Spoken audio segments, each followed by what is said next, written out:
বুদ্ধদা লাল সালাম আমাকে অনেক কষ্ট হলো কি যে দিন এই খবর পেলাম কি বুদ্ধদা আমাদের সবাইকে ছেড়ে চলে গেলেন। ওই সময় আমি অপারেশন থিয়েটারে ছিলাম, all India institute of medical sciences. বৌদির সঙ্গে কথা হলো, ও আমাকে বলল কি এই পরিস্থিতিতে তুমি আসবে না।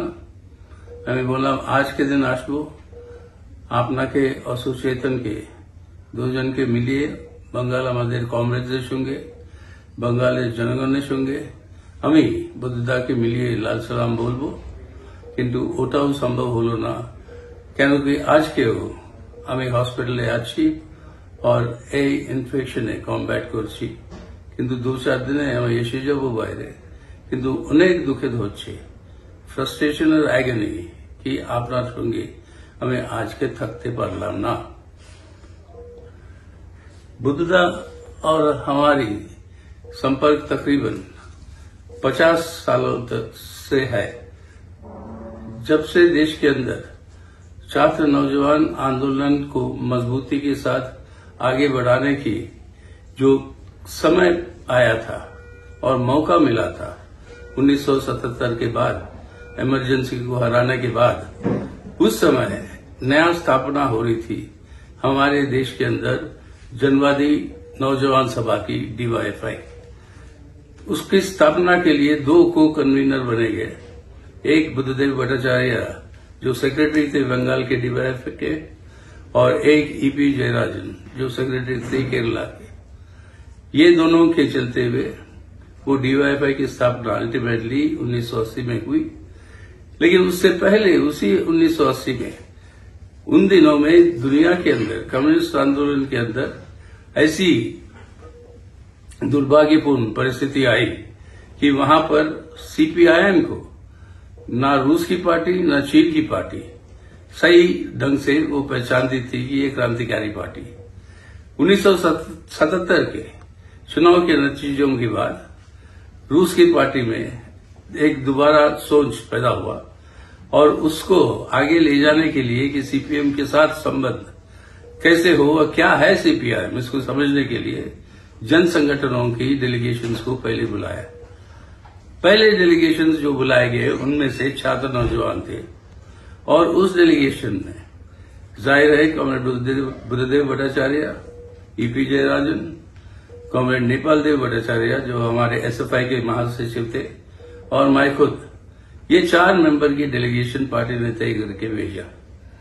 बड़ी लंबी सिद्धांतिक बहस हुई वहां पे, हमारे लाइन की समझाने की पूरी कोशिश की गई, और रूस के पार्टी के लोग फाइनली वो बोले हैं कि अब समझ में आ रहा है कि आप सबसे बड़े कम्युनिस्ट पार्टी भारत में कैसे बने और किस आधार पर यह हुआ। तो इस तरीके के सिद्धांतिक सवालों के ऊपर पूरी की पूरी बहस दुनिया के अंदर ही जो चलती रही, उसके अंदर भी कॉमरेड बुद्धदेव की भागीदारी रही। कॉमरेड MB के साथ उन्होंने एक बार चीन गए, कई बार चीन गए, लेकिन वहां पर सिद्धांतिक सवालों पे चर्चा था चीन की पार्टी में, उसके अंदर उन्होंने भाग लिया। और देश के अंदर एक तरफ से नक्सलवादी भटकाव, दूसरी तरफ से दक्षिणपंथी भटकाव, और तीसरी तरफ से कांग्रेस के हमले, और वो न्यू फैसिस्ट टेरर जो वहां पे जो सेमी फैसिस्ट टेरर जो लागू किया बंगाल में, उसके खिलाफ बड़ी जोर से वो संघर्ष में शामिल रहे। और इसके अलावा उनकी एक बात, 2 और बात मैं ध्यान आकर्षित करना चाहूंगा जो जरूरी है भविष्य के लिए।